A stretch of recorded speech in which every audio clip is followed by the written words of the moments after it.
We're going to jump right into it. And even the name of this conference is Bitcoin, not blockchain. So let's just let's start with what is a blockchain to you? I guess Giacomo, why don't you kick us off?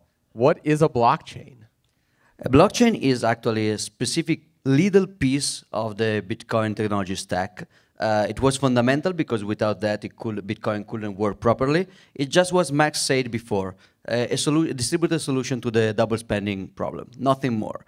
It was fundamental to bootstrap Bitcoin, but the interesting thing is now the most interesting things that everybody's doing, that these guys are doing, are finding ways to use Bitcoin without the blockchain. If you think about that, journalists are wasting time with these articles about, yeah, Bitcoin, but the blockchain.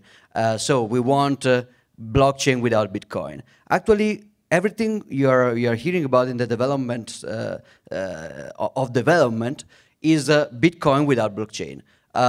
Taproot, Graftroot, basically you don't put your contract on the chain, you wait, you keep them out. Peter Todd talking about client-side validation. You don't use the blockchain for the proofs, you just keep the proof off. Lightning Network is the typical example of Bitcoin without blockchain. The Bitcoin blockchain cannot scale and cannot be fundamentally private because everybody has to store every kind of data forever. Everybody needs to keep every coffee transaction forever to validate it, even in 2050. While Bitcoin, unlike the blockchain, can scale and can give you privacy. So it's, I would say that, I think that also Andreas told something like that, but I think it's very accurate. Blockchain is one of those terms generated by the Kubler-Ross management of loss. Basically, first there is denial, so Bitcoin doesn't exist. Then there is rage. Bitcoin does exist, but it's evil, so we're going to shut it down because it's just terrorists and perverts and scammers. Then there is like bargain. Bitcoin does, I mean, yeah, maybe it exists, but I want to sell you, my way. So blockchain, not Bitcoin, which is exactly like online without internet in the 90s. Or there is a good book by Bill Gates, which was basically, there was a chapter which was, the internet is not important, it was 95. Internet is not important, internet is just one protocol. The concept of the highway of information is important, not the internet. Wrong. The interesting thing is that the blockchain, not Bitcoin narrative, that this conference is finally boring, I hope forever, was actually very big in 2015, 2016. Now we have to fight somewhat like the opposite extreme of idiocracy, which is crypto, not Bitcoin. Blockchain, not Bitcoin, was a bargain attempt made by very risk-adverse players like banks, institutions, government. So Bitcoin is monetary policy, is transactions, so it's dangerous. So we want to stay low risk, so we took blockchain. While crypto is the same kind of idiocy, but by the very risk-prone, the most risk-prone players out there. So snake oil sellers, scammers, random gamblers. Well, no, gamblers is not a bad thing, of course. So now I think that now finally this conference is probably killing forever the blockchain, not Bitcoin myth.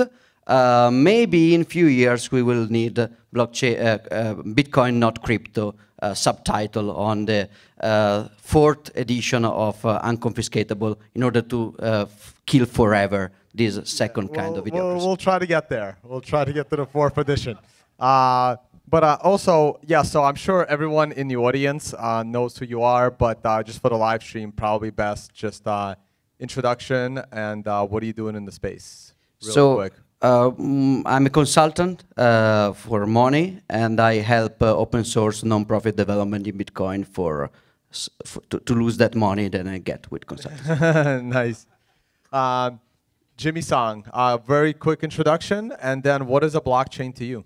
I'm Jimmy Song, and I teach people, and I run businesses, and I do code and lots of other stuff. I don't like being put in a box, Tom. I don't like it. But what is a blockchain? Blockchain is a chain of blocks, and that's because the block header has a pointer to the previous block, so we call it a blockchain.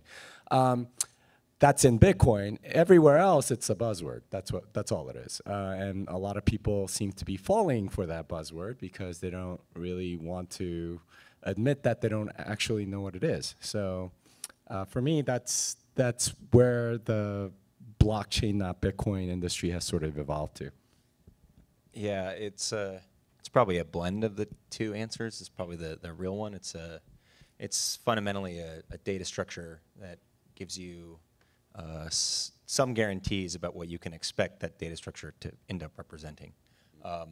And I agree that the vast majority of projects that seek to emulate or cargo cult the mechanics of Bitcoin do so by trying to piggyback off the buzzword. All right, I'll briefly throw in my, the definition that I usually use at conferences is, to me, a blockchain is that data structure that is being secured by proof of work. And proof of work is the innovation that Satoshi created. So to me, if it doesn't have proof of work, then it's not a blockchain by default. Even if it's, well, we're half proof of work and have something else. No, it has to be 100% proof of work. To me, that's what a blockchain is. And when you do compare Bitcoin, if you're comparing other cryptos that are not proof of work, they're not blockchains. So we can discuss what they are, but they're not blockchains to me. But there are cryptos that are also 100% proof of work, like Bitcoin. We can name them, but we don't have to. Everyone here knows what they are. So what do you think about the concept that multiple 100% proof of work chains could be viable in the future? What are your thoughts? Start? We'll start on that end. Johnny. I would start with due to the nature that these systems often have native tokens or native mechanics for actually spending and processing transactions or what have you inside them. They're fundamentally subject to Gresham's law, which is that good money drives out bad money. So in the long run, they're destined for collapse. And what about, so Jimmy, can you also, I'm sure you're going to agree with that, but can you also cover the technological side of it? Like from a miner's perspective, why would you want to mine something that less people are mining? Well, so it's always interesting because at heart of this question is all about what is Bitcoin? Is it a technology innovation or a monetary innovation? And for me, it's much more a monetary innovation. It's hard money that's not controlled by anybody. It's also digital, so you can send it, without having to physically transport something. It's fundamentally a monetary innovation, and everybody that's like trying to create another coin that's based on proof of work, that's saying, okay, it's got faster block confirmation times, or it has this privacy property, or this or that, they're all sort of looking at it from a Silicon Valley perspective of, I built the better mousetrap, and therefore I should get rewarded. But that's not what this is. This is a monetary innovation, and that means that it's going to tend towards one winner. I mean, like, you could go and buy lots of gift cards to all the stores that you shop at and like keep that as your store of wealth, but you wouldn't want to, right? Because that reduces your flexibility. That's kind of what you're doing when you're buying a bunch of coins and storing them around. If it's supposedly useful for something, the dominant one will have a path to spend with it. So, it fundamentally misses this this idea that Bitcoin is really money, and with money, there's a convergence, there's a network effect, and that's really what you have to take into account here. Yeah. Anything to that? An interesting thing is that this is actually a descriptive thing that Jimmy said, not a prescriptive thing. So Jimmy didn't say money should be just one because it's better, but money tends to be one. So when you have a monetary innovation, you tend to have convergence, strong network effects, very strong need of a Schelling point. The interesting thing is that there is also a prescriptive argument. So not only probably money does converge towards one single standard, but in the case of Bitcoin, is actually very, very lucky that this is true, because otherwise we could not really have the concept of digital scarcity. So you see, gold is scarce. You cannot create gold out of thin air. You have to extract it, but to extract gold, you are paying a cost, and that cost is huge and is inelastic. So it makes for a very good hard money, as Saifedian explains in the Bitcoin standards. So you have hard money because you have a cost of production. With Bitcoin, you have a cost of production to produce new Bitcoins, but you don't have any cost of production to produce new altcoins. You can create a clone of Bitcoin, so 21 million Bitcoin, but potentially infinite millions of other Bitcoin clones.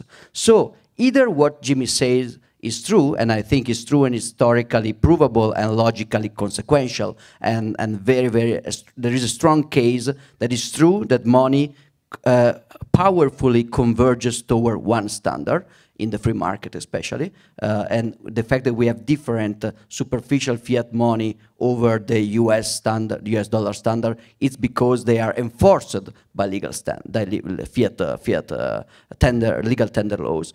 So not only that's a historical fact and a logical argument that money does converge, but that's very, very lucky, because if the multi-coinary theory that we can have infinite, potentially unlimited number of competing altcoins being used on the market as money at the same time, then it means that the total supply of the substitute good that we use as digital money is unpredictable and potentially infinite, and we don't have a cap and we don't have a supply predictability.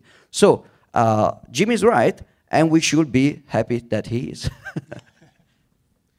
All right, so sticking with this idea, as Jimmy said, blockchain is mostly used as a buzzword, but is there a use case for a blockchain, the right one, in things like real estate, as we've seen?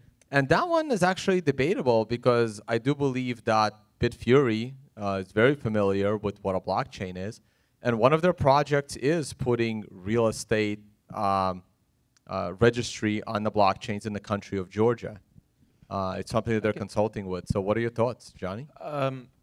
So there's a difference between the need for the mechanization of processes that are currently not mechanized and the necessary tokenization of those things in such a way that they can trade in like a free-floating market or across borders or what have you. And this is actually part of the problem with the industry proper, is that the degree of sophistication around a lot of the technical challenges in any industry, in any industry that needs automation, that any industry needs to improve their mechanics, the degree of difficulty only rises in the context of if you're an investor attempting to do due diligence, or someone attempting to put money towards a startup that's trying to address a problem. Your ability to evaluate the kind of cacophony of things that's going on across a given industry is relatively limited by your ability to do diligence on everything that's happening. So it's a lot easier for people to trust people, and what Bitcoin did, one of its things that it did is it created a context for people to crowdsource funding in a way where it made it very easy for you to give people who have built brilliantly marketed concepts. Brilliant market is the key there. It's very easy for you to give them their money, and because you the cargo cults are if you don't know what a cargo cult is, immediately Google it. It's a wonderfully kind of tragic story, but it's that there's an expectation that the same degree of success will occur to you and your industry, or you and your startup, or you and your token that happened to Bitcoin, and it's the difference between building an airport and building like a straw hut that looks like an aircraft control tower. I think that for certain use cases, real estate's an excellent example. Title deed is an excellent example. There's a handful of industries across the whole world that could deal with stronger coordination across distributed groups in such a way that they all adhere to a single mechanized rule set for how to address that problem. But ultimately, that's a substantially different standard than what Bitcoin seeks to do, which is enforce mechanized money, which has to have an even higher order of degree of mechanized automation, mechanized agreement. So fundamentally, while that, yes, I'd love to see distributed title in a world where it takes 65 days to close in a house and like 400 pages of paperwork, but that's a coordination challenge involving a bunch of enterprises and a bunch of governments. It's not an automated, mechanized process for issuance and scarcity. Anybody want to add anything? Yeah, I agree with Johnny, and it isn't. When you think about something like real estate on the blockchain, and I've said this before, you either want better IT systems for whoever is handling the real estate. So for example, if I live in Austin, if I bought a house, there's like some registry of deeds where they have to, would have to record that I own the house and so on. And there's something called title insurance that exists just to make sure that the previous person that said that they owned the house actually does own the house and that it's not in dispute somewhere all the way back in 1875 or something like that, and there's nobody that's going to be able to sue you and things like that. That's costly, and that's a tax on the system. It kind of sucks, and I can understand why people want to have something like real estate on the blockchain, quote unquote, because they're trying to get rid of those extra costs. But it's not really blockchain that's solving anything. It's just that the current system's broken.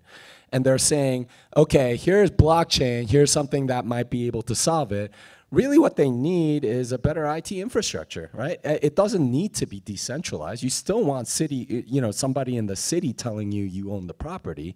You don't want it to, if somebody steals the private key to your house, you don't want to suddenly not own the house. That would be horrible, right? Think about like your Bitcoins, your entire house is like on the blockchain. Somebody can, steal it and then enter your home and it's their house again or something like that. That's not what you want. Most of them could probably use aspects of quote unquote blockchain technology, public key cryptography, like having some central state actor that can sign off on these transactions in some digital way instead of having bureaucrats, stamp things. That wouldn't be a bad thing. But yeah, a lot of this stuff is really overdue IT infrastructure upgrades being sold as something else, and that's really what blockchain and the consulting industry has become. Yeah, it's like and you did an excellent job at a consensus with Lubin about this. It's that if you're using the social and political and economic impetus of a movement, which we can classify Bitcoin as, to then sell your need to coordinate enterprises in the attempt to solve a outdated IT or other infrastructure problem, more power to you. If that's how you're going to sell it internally, your company or companies do what you got to do. But at the end of the day, you're just all you're talking about is getting a bunch of corporations together that classically don't play nice together because competitive, but sometimes cooperative parties don't like playing nice because they're competitive. To the extent that you can coordinate, great. Like let's pass those benefits on to the consumer. But ultimately, and this is why I agree with your thesis in the context of Lubin, that is of coordinating humans, especially when you're talking about higher order mechanical business logic, is a very difficult challenge and often has nothing to do with the specific mechanics of the technology underwriting the actual coordination of the enterprises. It's literally just how do you get thousands of people to agree to work together on something that's complicated. Yeah, and when you say Lubin, they're referring to Joe Lubin, one of the co-founders of Ethereum, and we will get to Ethereum. Giacomo, anything to add on that? And also feel free to like briefly throw in there the concept of identity on the blockchain as well. Okay, so about what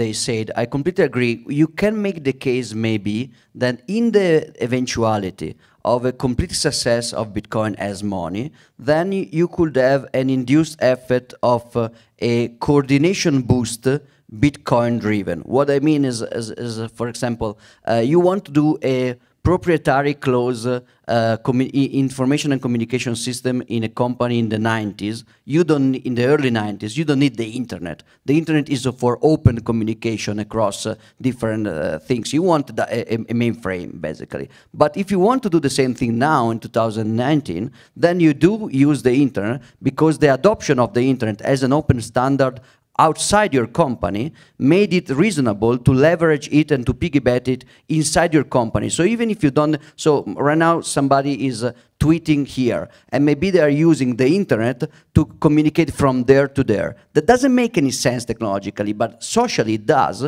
because you are leveraging a technology which is already a standard. So coordinating companies and standards and users is difficult, but a strong protocol for the open use case like Bitcoin, when we do have hyper-Bitcoinization of the world, only then we can just have permissioned applications which are basically piggybacking Bitcoin. Then before talking very briefly identity, there is one use of blockchain, not Bitcoin, which is very compelling, which is timestamping. So you can use the Bitcoin blockchain to timestamp stuff basically for free. It's very scalable.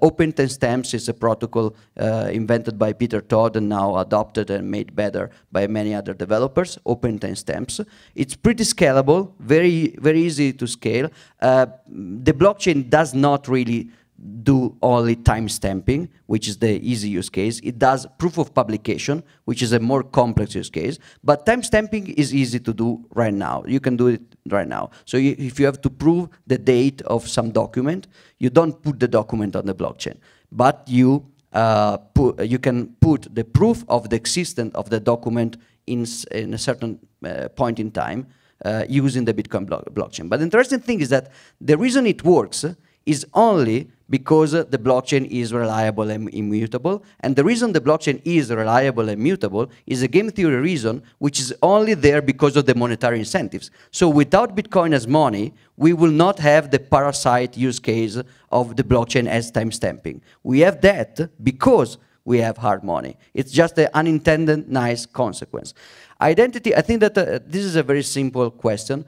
Bitcoin is great for identity, not because it's a new technology to do digital identity, but because it's a new thing that can allow us to trade without digital identity. The great thing about blockchain is that it just erases the need for identity in commerce, which is, I mean, the best type of digital identity is non-digital identity, or very fractioned digital identity. So great. I don't know. I'll wax poetic about this too, since we're doing that. So I think a major problem, and it's partially because people like feeling relevant, but the blockchain and the altcoiners, or I don't know if you're allowed to say it, but the shitcoiners, their major problem is they kind of lost the plot along the way, which was Satoshi had basically one goal in mind, which was that fundamentally humanity needs a sound money, because without a sound money, we're destined for a whole bunch of pretty increasingly devastating side effects, which have occurred and are historically irrelevant. And if you do your own research, you can go find that on your own. But and when governments are in positions where they have both monetary and fiscal control, ultimately the perverse incentive of seeking to enrich themselves or to follow through on their own initiatives causes them to at first parasitize their populations, then cannibalize their populations, and ultimately you end up with the kind of scenarios that occur in places like Venezuela and other places that have or continue to experience massive hyperinflation. So the problem is that when you have an actual movement and an actual use case for a product or a system, with Bitcoin being an example of a useful product or a system in the sense that sound money would be useful, the first people to bandwagon after the actual hardcore believers are often the people that like to make money off hardcore believers. And then they bring in people who want to be hardcore believers but have been introduced to it by people who are actually parasitizing off of hardcore believers. And what you end up with is, again, cargo cults. That was the first generation of altcoins. Then you had the app tokens, the master coins, et cetera. And now this third and then fourth generation of kind of parallel projects that I've just kind of lost sight of what the purpose of this Don't forget was. stablecoins. Yeah. So stablecoins. So tethered money has uses. It has trust trade-offs, but it has uses.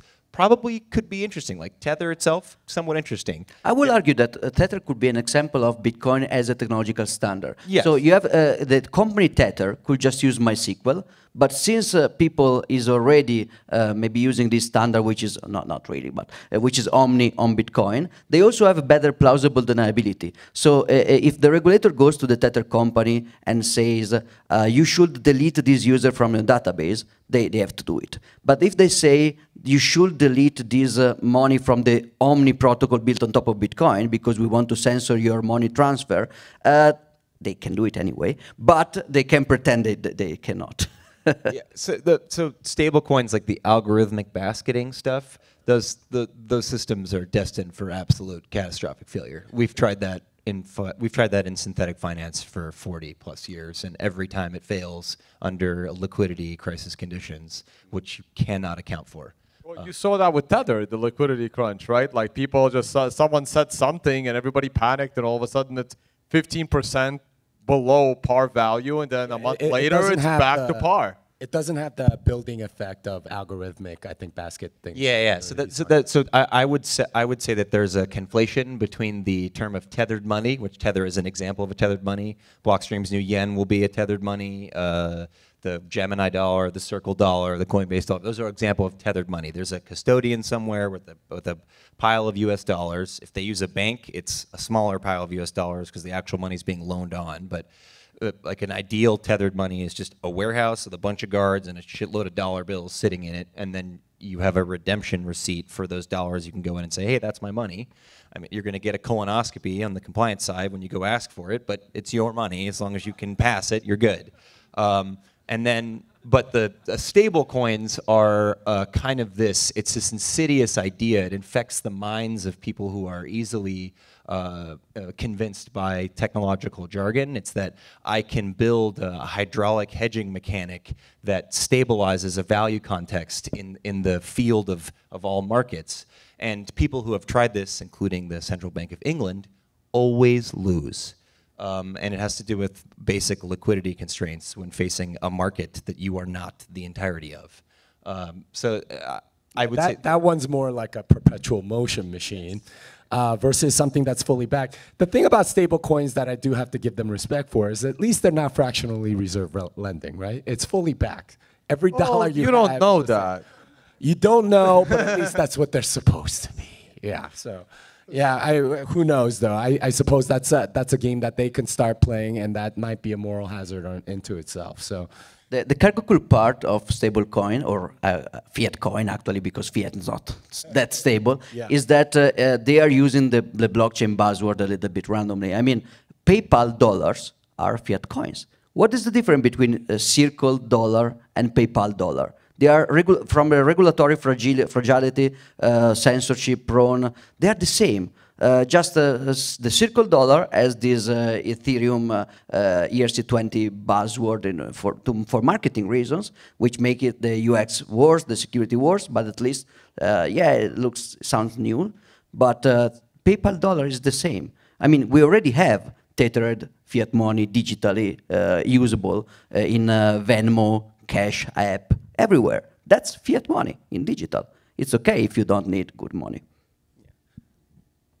All right, so since the word's been mentioned a couple of times and just now, I think it's time to bring Ethereum into the conversation. Have you seen their new roadmap?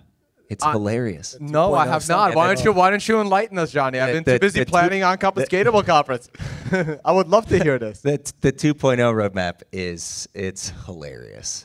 It involves the creation of an entirely new chain, which is. I think an ICO again? No. No. You gotta listen to this. What a missed occasion tonight. Although Polkadot is ICOing again, so at $1 billion valuation after they lost $100 million, which is funny. Just bear with me for a second. It will sound absurd, but so the idea is that we're gonna.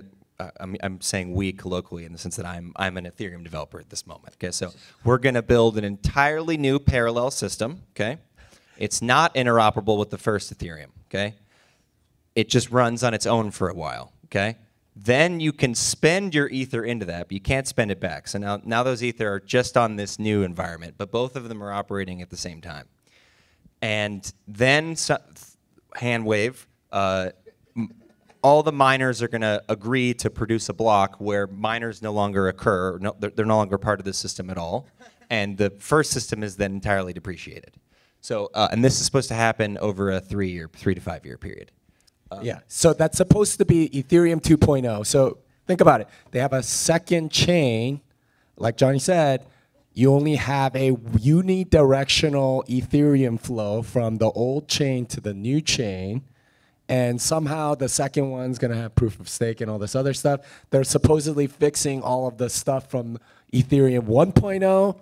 And I mean, to a degree, I think it makes sense because they're so centralized and they can sort of do this.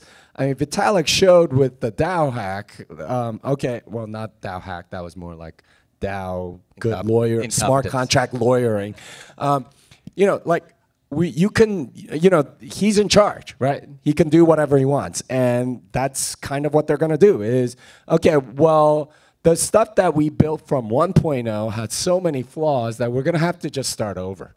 I mean, and, you know, they're maybe realizing that they made some mistakes, like the fact that if you flip one character on an address that it's a completely different address and you'll lose all your money. But yeah.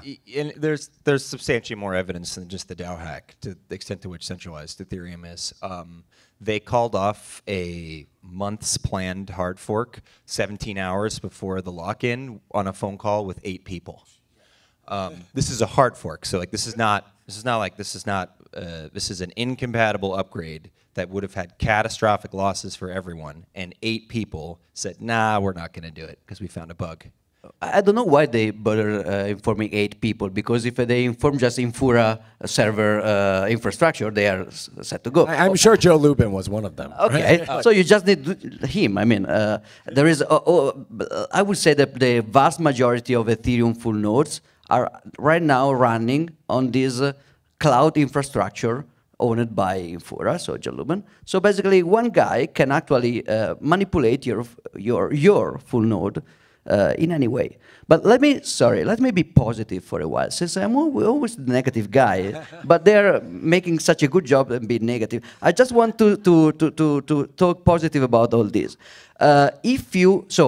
These Ethereum guys, they realized that Ethereum was a collection of all the bad ideas that Bitcoin discussed in 2012, 2013. So now they're rebootstrapping. Okay, this is not the positive part. But actually, Ghost was kind of cool. Ghost was one cool thing they did. Ghost was really cool. But except for that, I wanted to pray the proof of burn option. So they realized that Ethereum is completely bad design. So they are rebootstrapping. Instead of launching a new coin, since they want to maintain the value of Ether, which is nonsensical, a little bit up, they are assuming that since you cannot really do a well-done two-way peg yet, then you are doing like a one-way peg. So you destroy one Ether and you get this new stuff, which is not as good as a sidechain. But in the meantime, that we don't have trustless working sidechain, and they're very complex. Peter explained the problems with merge mining. We have a lot of problems with trustless two-way pegging.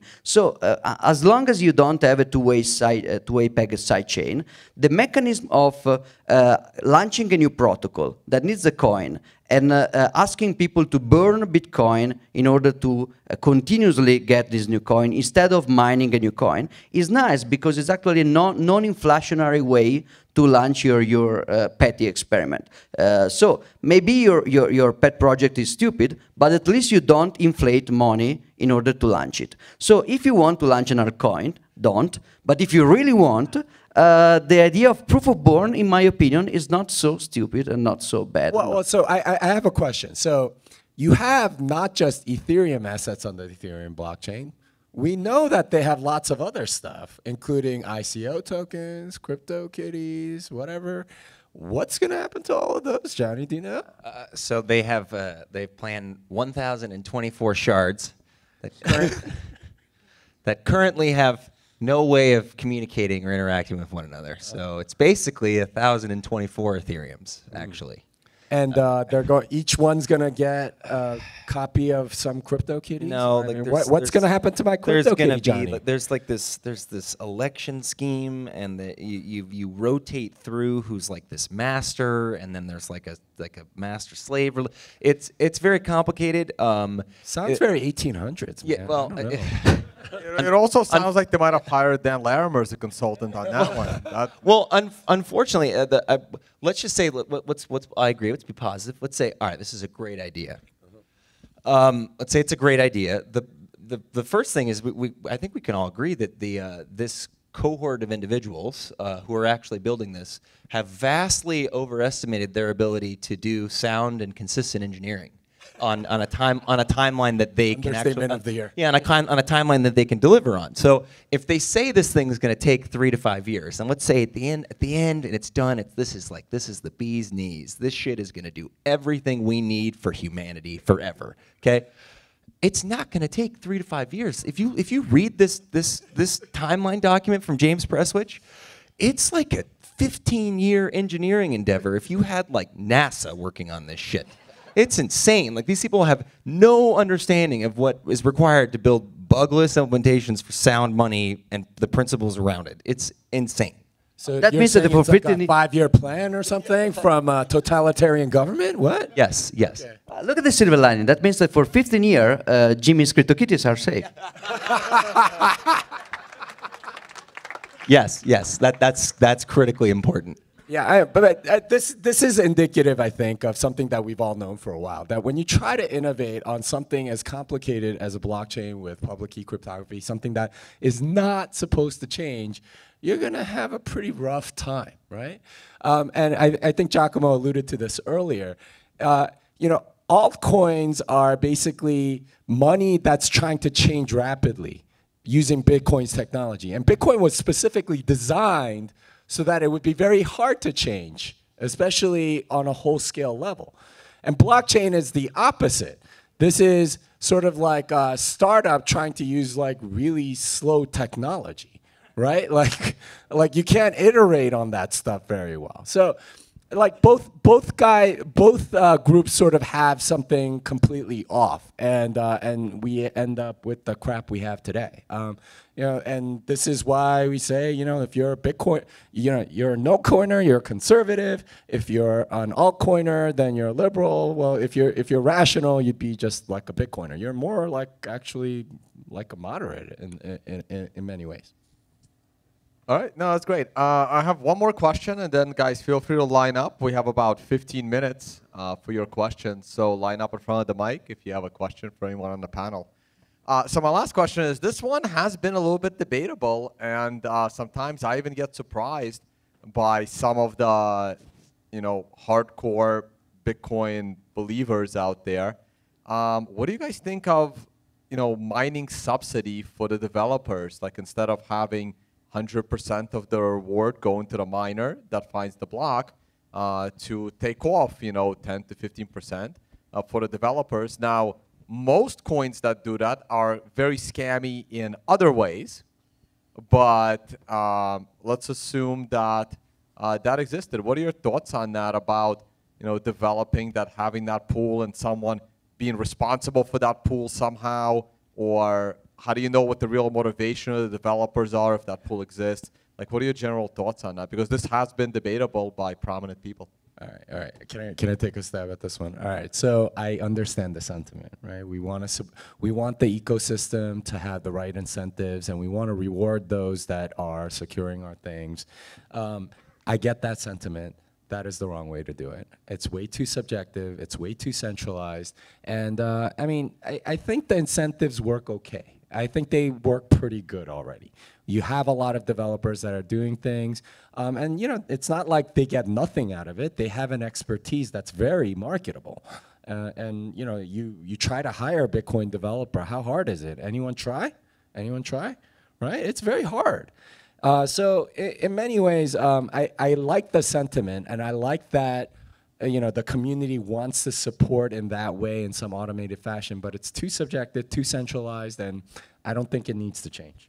I would say it's even worse than pre-mine. I mean, pre-mine is pretty bad, right? Incentives in pre-mine are very scammy.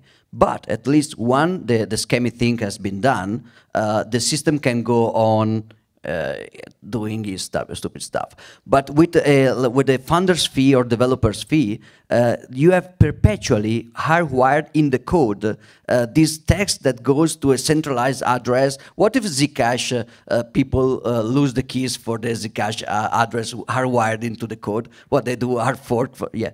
So, but because it's centralized, imagine if Zcash was decentralized.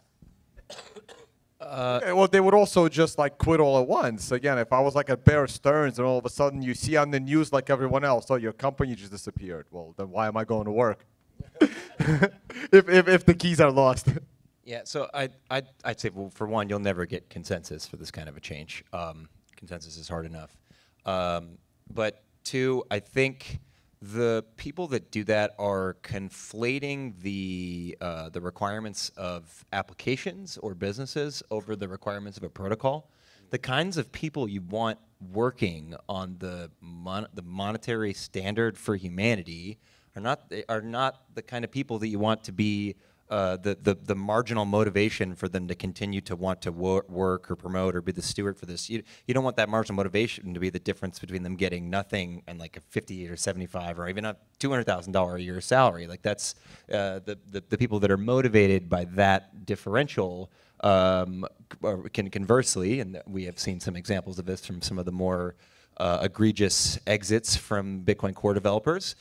They're also the people that will do things in exchange for $500,000 a year, like take out a giant New York Times piece that says that you know, Bitcoin's dead when the price is at $360. I think it was the end of the Bitcoin experiment. Yes. The resolution, the resolution of Bitcoin. Beautifully marked the low in the price. Actually. Back in 2015. Yeah, so this is also a common misconception, and it's why people push, or why some people push constructs like 2x or doubling or tripling of or whatever of the block size.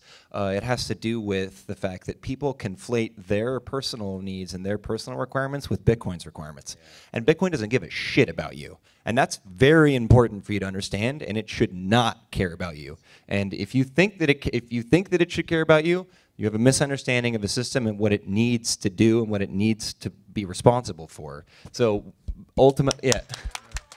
Thank you.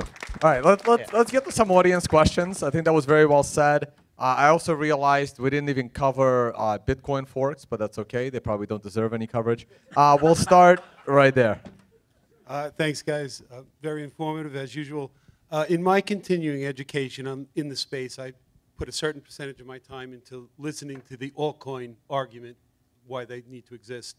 And I hear a combination of this tech is good for this usage, and then they use words that talk about money without calling it money. And so I hear a combination of it's not money, but it is money. And I don't hear a lot of people call them out on it in interviews directly, this overlapping of phraseology for their token and then the principles of money. But it's not going to be money, and it doesn't compete with Bitcoin. And so I just wanted to hear your thoughts on that mix-up of use of words. I got a very quick answer, and then I'll let Johnny do it. Well, that's the thing, right? Like, if you're not involved with that coin, you can call it whatever you like. But in that example, the people that you're hearing that from are the people that are centralized, created it, and control it. And if they start calling it money, they're going to get arrested. So this is where Bitcoin doesn't have this problem because there's nobody in control. But because there is somebody in control of that altcoin, they actually have to watch what they say on stage. Yeah. So I'd say that, so for example, for some of the application tokens, I have no problem with the concept of an application token as long as the creators and the users of it are honest about it with themselves, that this thing is basically worthless except for the execution of whatever it is the platform that the token executes itself on does. So to the extent that you use that as a fundraising mechanic for your ride-sharing app or whatever, where you can either purchase a ride share for $10 from the company just straight up, or you can have a token that free floats in a market, and assuming you're rational, you would go purchase it from a secondary market and use it if the price is under what the company will sell them to you for. So to the extent that companies want to do that, and to the extent that that is a legitimate and legal approach, more power to you. But the expectation that unit of account should in any way appreciate versus other metrics of account is nonsensical. Yeah, just think about, you need Ether to pay the gas for a contract. No, you can pay a miner off band with dollars to mine your contract. So you will always converge toward the hugest liquidity and the hugest adoption of money. Utility tokens are money. You are just putting some friction on top of that. I would say that's a use case of blockchain as gaslighting. So since the regulator is going to arrest you if you create money, because that's a prerogative of the violent monopoly of central bank, so you're saying that you're creating whatever. Doesn't work. All right, let's go over here. Hi there, guys. So what would the trade-offs what would the trade-offs be if Bitcoin, say, adjusted difficulty, let's say daily instead of, what, 2 weeks is it? And if the halvening happened on a, say, more steady monthly cadence instead of 4 years?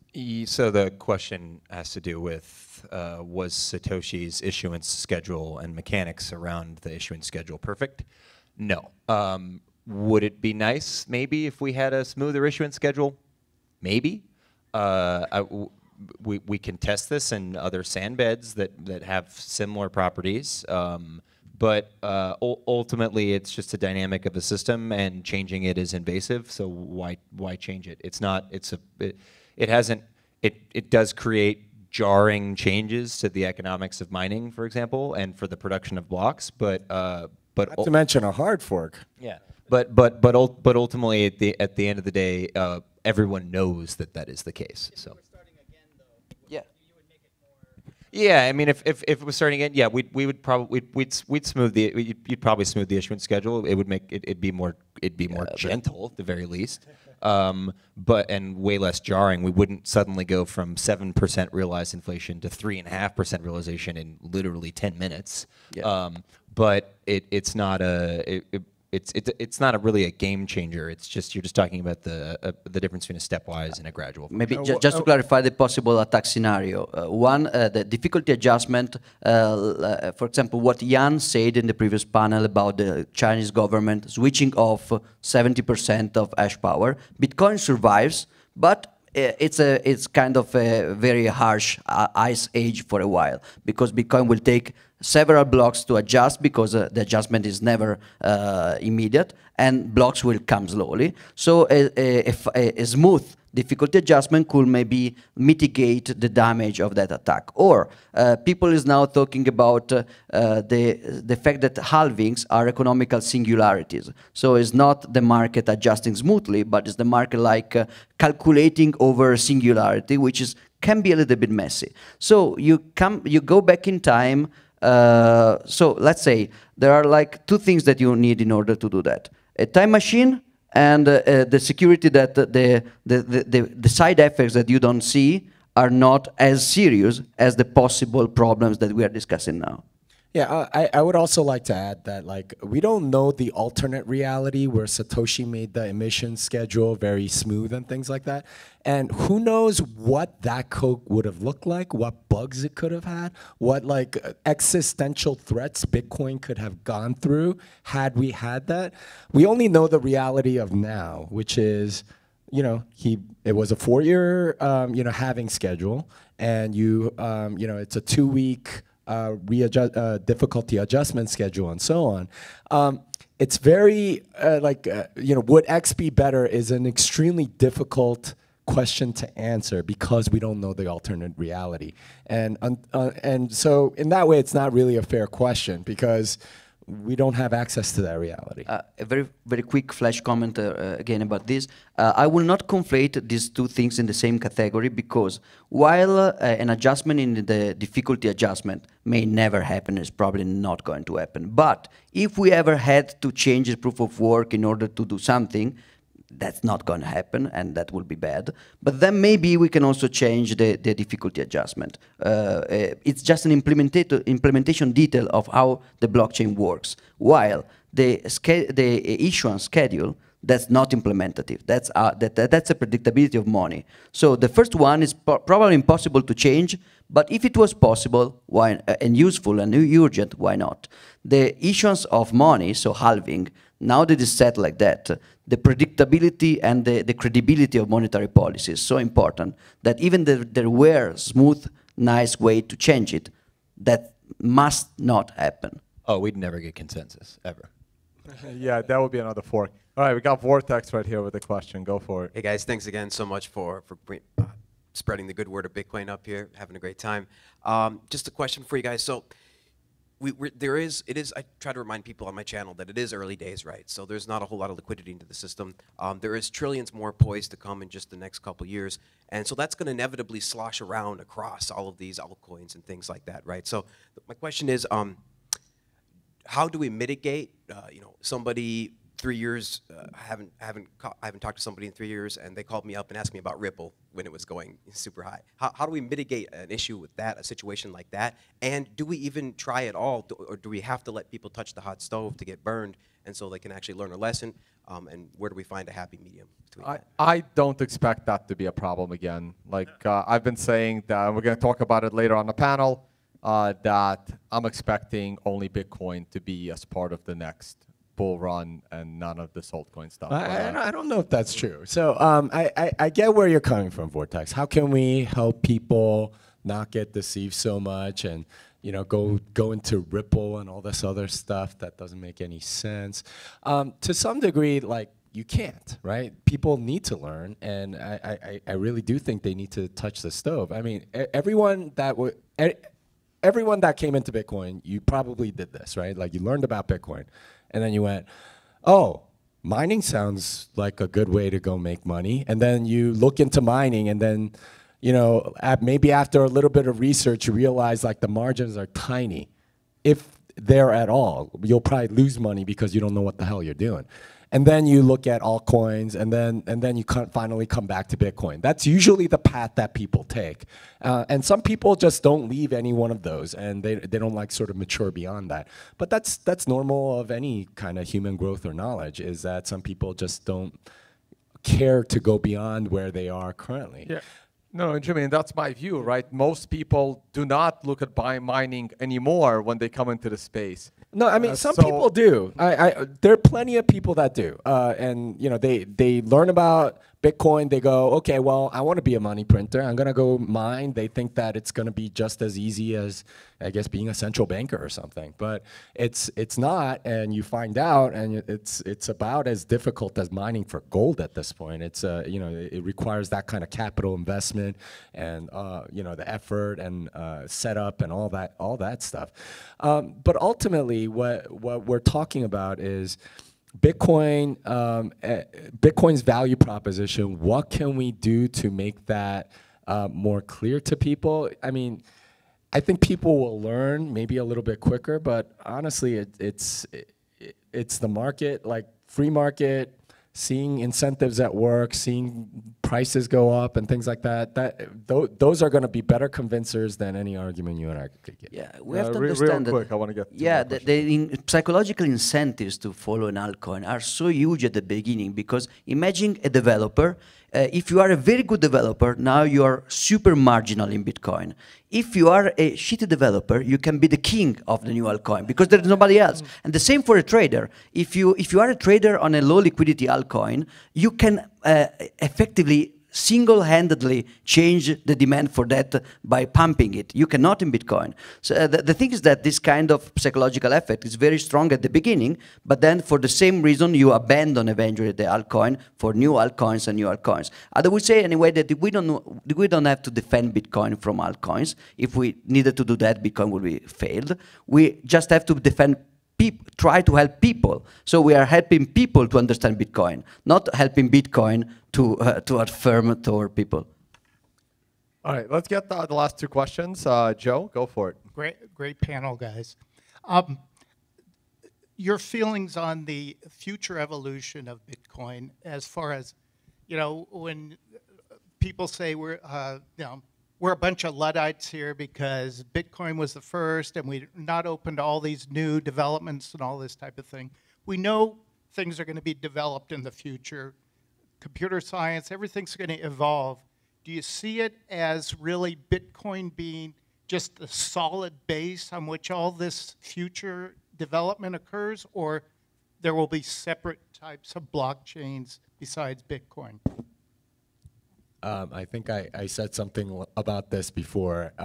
That's looking at Bitcoin through the lens of like a Silicon Valley investor, seeing it as a tech play. Oh, it's got to improve. I made a better mousetrap or something like that. It's not what this is. It's money. Money is better when it doesn't change.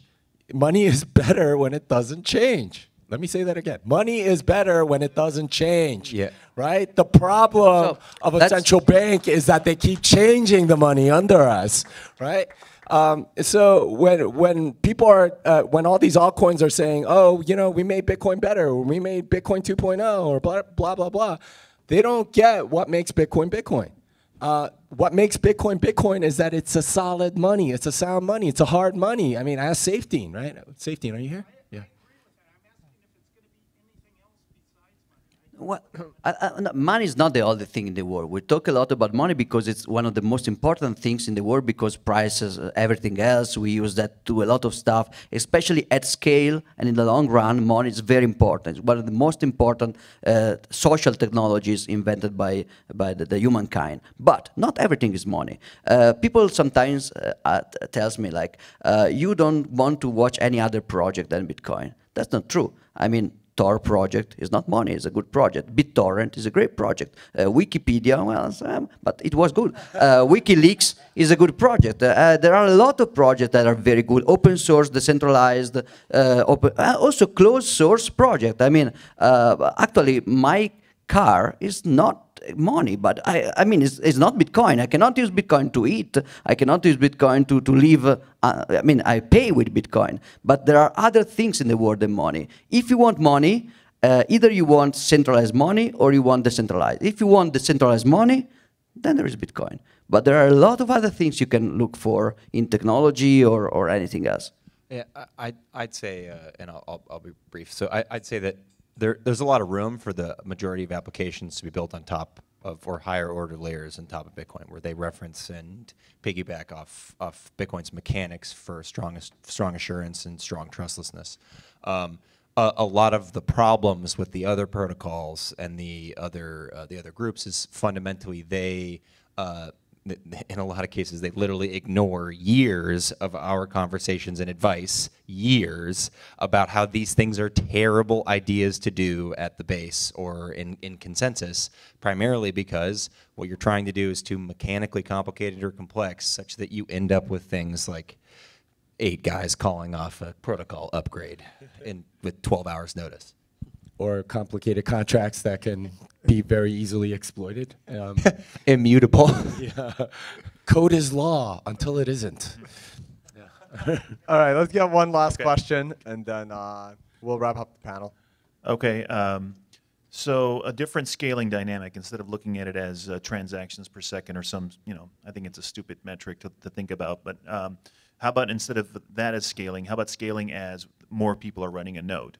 Like that kind of scaling to me shows more of the health of the network. With that in mind, do you guys think Luke Dash Jr. has a point when he says that the blocks are too big, they need to be smaller so that more people can run a node? Luke is almost always, sorry, I didn't mean to cut you guys off, but Luke is almost always technically correct, but in a way that is almost always prone to piss everyone else off.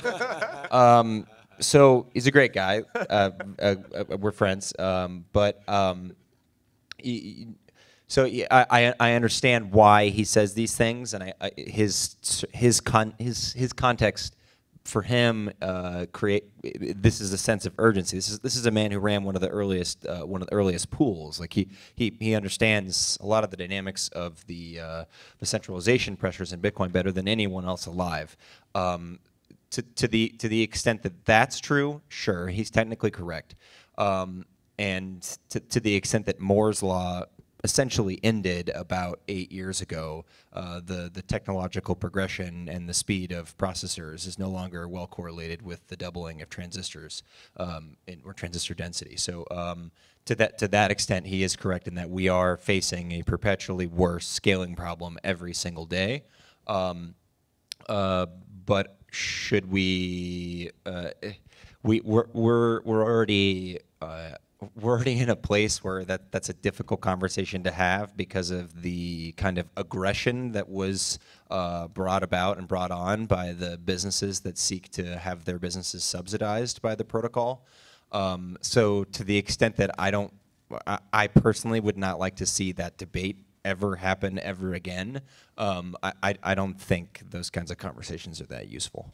So I think that a major objection that you can make to that argument by Luke is that right now many people do not abstain from running a full node because of the bandwidth restriction of the loading, but because people do not have a server at home. Everybody are just using cell phones and cloud services. So many of the people who are not developers are actually not running a machine connected to the internet at home. So the problem, that problem is even larger than the problem of bandwidth usage of or a synchronization time at the beginning. But one thing that I think people do not appreciate in Luke's argument is that Bitcoin should be able to run in a worst case scenario. And since now, we are witnessing the best case scenario. The world is not going into a war which is partitioning internet. We are not forced to use Tor for everything. Miners can use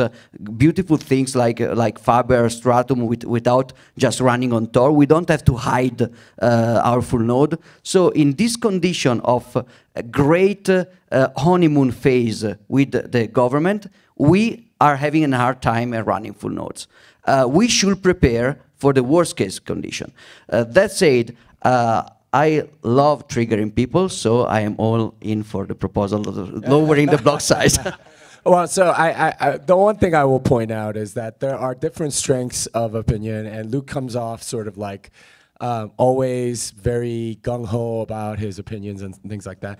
I'm pretty sure this wouldn't be a hill that he would die on. UAS, Ooh, that's reference. That's a hill that he really would have died on, right? Like UASF, he really believed in that. So I agree with Johnny and Giacomo that like if you follow his reasoning, I mean, there's really no real flaw there. He's very logically sound about this stuff. But that said, there are compromises, and like you can't. This is what makes Bitcoin beautiful. You need consensus to do this stuff, and we don't have that. Also, division of labor. I mean, it's not everybody's job to look at the political feasibility of stuff. Luke's job is to tell you what is logical, and other people's job is to try to understand what could be also politically reachable. Oh, by the way, one point: if you know or are a Tor developer, more Tor integration with Bitcoin Core would be fantastic. So talk to your local Core developer. Yeah, and I've said that in a tweet about Luke is that like he really wants to lower the block size, and if it doesn't happen, what Luke is not gonna do is go start a Bitcoin fork. And that's a big difference. 100K. Yeah. That's a major point. Yeah. All right, guys. Hey, so in honor of this panel, someone made really awesome shirts. I'm gonna show it to the crowd first. It is as many Bitcoin forks as they could find in an emoji that we all know and love. I can't see. And we have exactly 4 of them, and this is a large. So there you go, Jimmy. That's fantastic. All right, let's see how many I can identify. We got 2 mediums and a large. Oh, medium can I get or the large. Medium? You want the medium? Yeah. Sure, Giacomo will get the large. What are you trying to imply? I'm going street carnivore. Just wait. You got a medium. Very nice. All right, cool. Thank you Whoever very much, did that. guys. All right, thank you guys.